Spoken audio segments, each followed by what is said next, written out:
the Starbucks Bear Cup. If you have heard about it, then I feel sorry for you because you're probably chronically online like I am. But if you haven't heard about it, then maybe good, stay that way. So this year with Black Friday, the Bear Cup, and just the overconsumption, I feel like there's a lot to unpack there, and I've watched a lot of videos about both topics, but there are some things I wanted to discuss today, and this is just kind of going to be a rant. Like, there were some parts. If you're new here, hi, I'm Alex. I make videos about overconsumption, social commentary, so if you're interested in that sort of thing, feel free to subscribe. So the Bear Cup incident, which sounds very dramatic, but it did blow up into a pretty big thing, was Starbucks basically utilizing a scarcity marketing tactic. And I'll have a video here because this creator describes it in a much more succinct way than I would. The only thing I kind of disagree with, I guess, is her calling consumers dumb. But other than that, here it is. Going to business school taught me absolutely anything. It's that consumers are very dumb and easily swindled. I'm sure that you guys have seen the viral Beanie Bear Starbucks cup drop as of late, and I'm sure you have also noticed that Starbucks refuses to drop more than like 5 at a store, with some stores receiving only 1. Now, these cups sell at around $15 to $30, depending on what you get from the drop, because there's like other forms of cups for this drop. The consumer psychology about this cup is exactly like this. This is how it goes. We take a cheap product that's available on Amazon and Alibaba wholesale. We put our label on it. We tell the consumers, hey, we're only going to drop 4 to 5 per store. So we make it seem like it's super rare and like you can only get it if you go to the store at 4 a.m. and make sure that you wait there until the store opens up. When in reality, we're going to drop like 1 or 2 at each store. And then the only way you can get it is if you go on eBay and get it from a scalper that's selling it for $300 to $500, which people are consistently buying it for. When in reality, it's the tale as old as time. It's a cheaply made, already readily available cup with a consumer logo on it. That's all they want, is a logo. Consumers eat that shit up. You guys are dumb. You guys are always easily swindled, and this is exactly why Starbucks is a billion-dollar company, because they just play in your faces. So clearly the problem here isn't necessarily the baristas, and it also isn't the consumer, but more so the company that didn't produce enough product for the demand, like especially after creating all of the ads that they did to drum up this excitement. And then for it to be released, people waiting in line, and then only 1 or 2, if not none. Some stores didn't get any cups at all. I'll show this other video here from my state, not to expose my location or anything, but you're watching people in New Jersey elbowing each other, trying to get their hands on Starbucks' newest holiday product. This is their new 20-ounce glass barista cup. It went on sale on Thursday and quickly started selling out. At some locations, people waited in long lines even before the store opened just to try to snag one. And the craze quickly turned into an online reseller's dream. Within hours, the cup, which initially was selling for $29.95, started appearing on eBay for upwards of $500. Upset customers took to social media to complain about the lack of supply. Starbucks said in a statement to People magazine that they're sorry for the disappointment, but demand exceeded their expectations. Starbucks also said that they're going to be launching new holiday merch soon, but until then, it's going to be the OG coffee cup. So yeah, people are getting in fights over what is essentially a honey jar. So first, let's start with us because we are a part of the problem as the consumer. There is a major entitlement issue with the regular consumer, and it shows. It seems that people are so demanding, feeling entitled to getting everything they want without a second thought. You can see that when people are fighting for cups, in previous Black Fridays when shoppers are pushing each other over, and maybe it can be attributed to the quick nature of phones or fast delivery or the world of customizable fashion, or the excessive consumption, meaning that everything, even down to the coffee you drink, must fit into a perfect aesthetic or lifestyle, and almost viewing that as an identifier or an extension of yourself. Either way, this incident at Starbucks brought out the worst in us. And unfortunately, the more people buying into this frenzy normalizes this sort of behavior. Look at all of the marketing for Wawa and Subway where the slogan is literally, have it your way. When you're used to having everything your way all the time and you don't get the cup, you're going to be irrationally angry, or you don't get the item that you went out shopping for. So it seems like the end of the world for some of these shoppers when you're not getting the cup. And I'm going to break down later why I think it's more than a cup and it's not just them panicking over the glamorized honey jar. We were first in line at Starbucks, and the employees literally snatched the bear cup in front of our eyes. We didn't even sleep. I was gonna say we woke up, but we didn't sleep. We literally went and arrived at Starbucks at 4 a.m. But in particular, however, I want to talk about Starbucks workers first because I feel like they face entitlement like none other. The baristas face this unrealistic demand where each individual pump of syrup, dollop of cold foam are customizable to fulfill even the most entitled Karen's desires. I can say that as I worked there. I had somebody throw what are those things that keep the drink warm, those green things? I had somebody throw one of those at me because I didn't put enough caramel in her drink. My personal problem with this, however, is that we're fighting the wrong people. This incident has somehow turned customers against baristas or baristas against customers when it is even their fault in the first place, but rather the predatory marketing tactics. This is revealing our entitlement for non-essential items in full swing. And when it all dies down, you look alongside you, the people in your community, and what do you have left? Someone you got into a fist fight over because of a glass cup. And I have seen other people say this as well, but it's not just a cup, but a social status that comes with it. Marketing plays this up with scarcity and exclusivity tactics to tell you you're superior for owning this coveted, seasonal, limited edition item. Like the Birkin bag tactic, only a few elite can be in this club. I don't know much about that, but I know that there's some sort of exclusive club where you're building a relationship with a sales rep, and it's to make you feel like a special or VIP customer. Why did no one tell me that you can't just buy a Birkin bag? You need to be offered one, and for that to happen, you need to build a relationship with the brand and sales associate. You need to be a regular customer and spend money at Hermes, and maybe, just maybe, then you'll be offered one. So on a very small scale, this is similar with any sort of seasonal or limited edition item. And you can't really blame people because in the endless marketing that is shoved down our throat 24/7, you're shown what's important. You're shown where your wallet should go, essentially. And many of us just want to feel like we're a part of something. One of my favorite YouTubers, Shauna Rapari, argued actually that it's a sort of moral positioning to look down on others for wanting the bear cup because you're saying that my consumption is better than yours. She said that it's a sort of purity contest where the only righteous option is to not buy anything at all. I don't think that's necessarily true, however, because to some extent there is some moral positioning in I'm better than you because I am or am not consuming in this manner. But on the other hand, I think it's a bit more nuanced than that. I think that it's about separating from a status quo that you were spoon-fed from influencers, ads, and constant marketing, and maybe even the conscious decision to proclaim that through your abstinence of buying this item, you're not so wrapped up in consumption that it's your entire personality. And in doing so, you're kind of creating a separation between you and what you own, which is uncommon, unfortunately, where most people view their self-worth in them being a part of the Birkin bag club or owning the bear cup or whatever else they may have, even your decorations in your room. They say something about who you are, and tying yourself so deeply and having your sense of self-worth or whatever it is entrenched in goods, there's a problem with that. So people should actually be proud of that and not jumping at the first Starbucks ad to buy this cup. Like, you can't even relax in your downtime without 60 to 90 second ads interrupting your TV shows, billboards plastered on the highway or in magazines and in stores, just it's everywhere.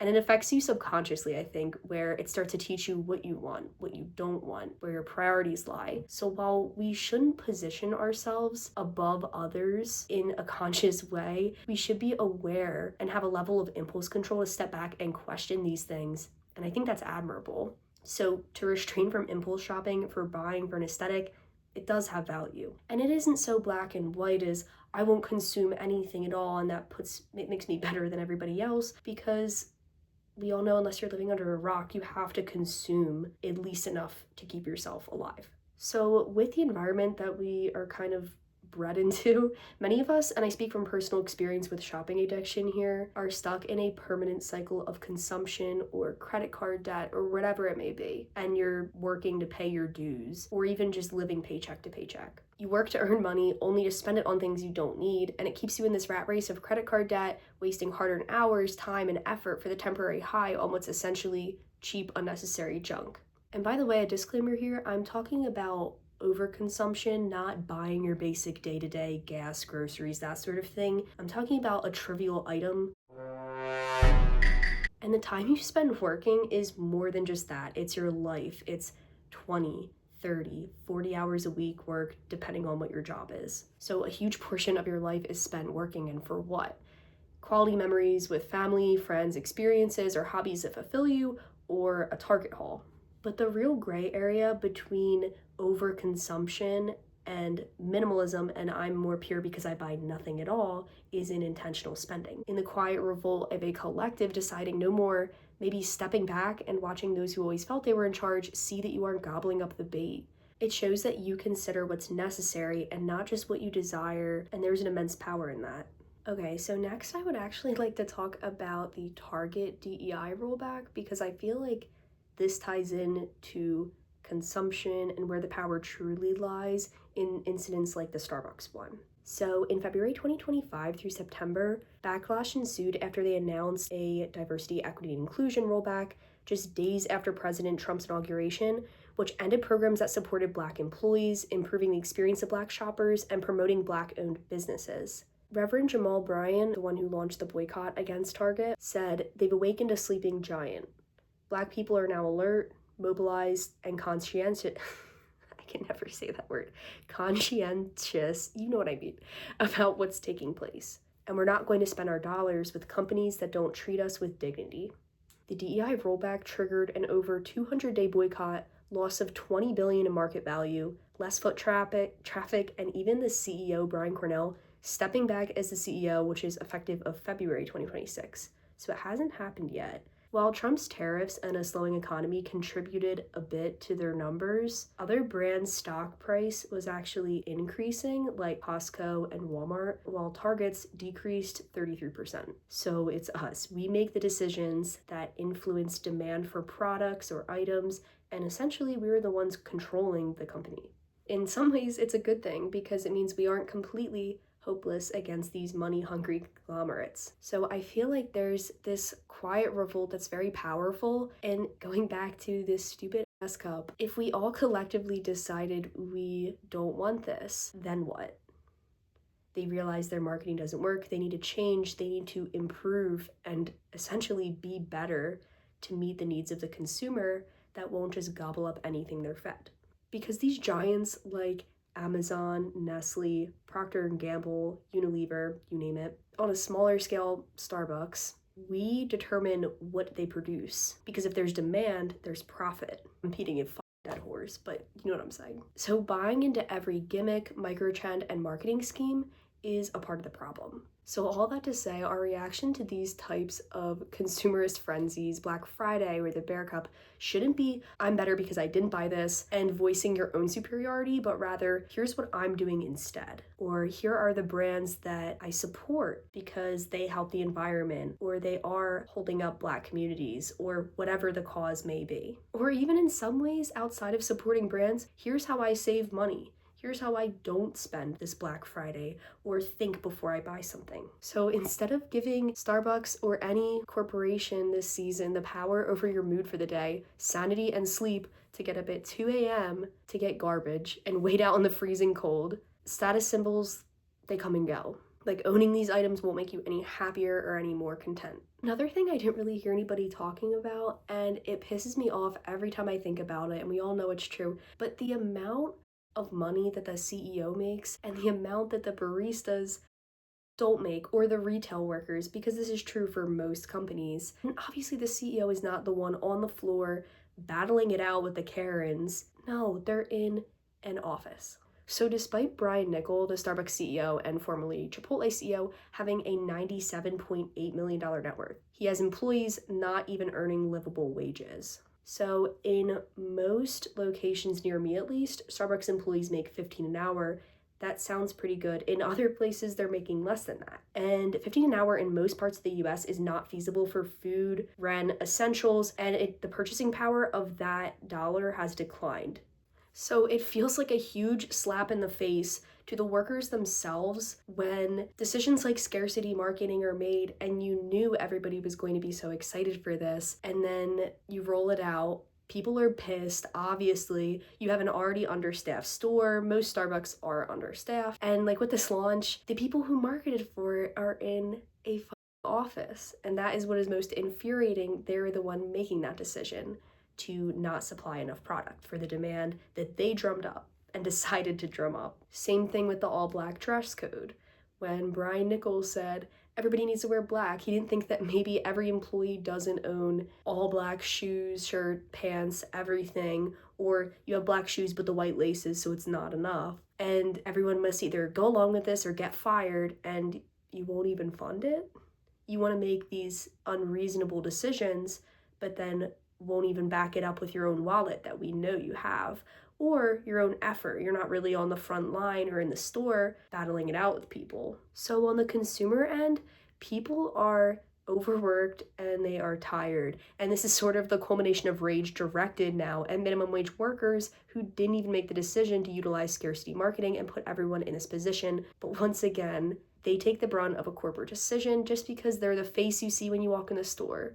It's like screaming at the call center employee for being a hold on hours, but like in reality, you're mad because the healthcare system is scamming you. And we unjustly take out our frustration on them through affiliation with the healthcare company. All of that to say, we're mad at a lot more than the cup. We're frustrated with the way our lives are operating, the way everything's overpriced, and this one thing, this one item that may look like a social status symbol is maybe making us think that for just a second we'll get an ounce of joy, but the employees bought it, so now they're the problem, even though they're not the problem. And also they should be able to buy the cup as well. I feel like I've heard people say this, that there should be a separate stock for them, which I completely agree with. They work too hard to have people just screaming at them over buying the cup because they wanted it too. I promise I'm near the end of my rant, but what I really want to say is we just need to wake the up. And we work too damn hard to funnel our earnings back into a corporation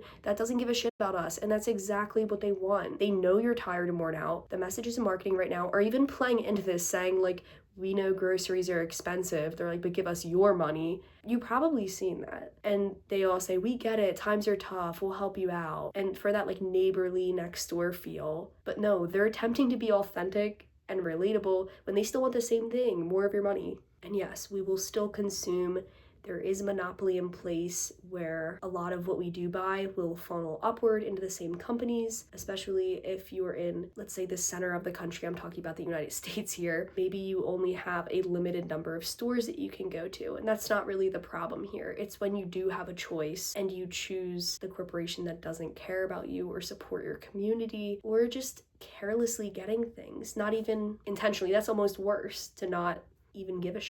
We must acknowledge that you can't be 100% ethical and that it's okay with financial constraints, income, location, all the factors that contribute to your ability to access resources. So the premium, locally owned, pasture-raised, whatever the fuck, may be too expensive or completely inaccessible, and that is okay. But we as a collective, if we decide to come together and demand more, especially if you have the means or the influence to do so, please do it. Maybe I'm taking all of this a little bit too far when it was supposed to be about the honey cup, but I really think it's bigger than that, and our consumption needs to stay in check, because why are we fighting?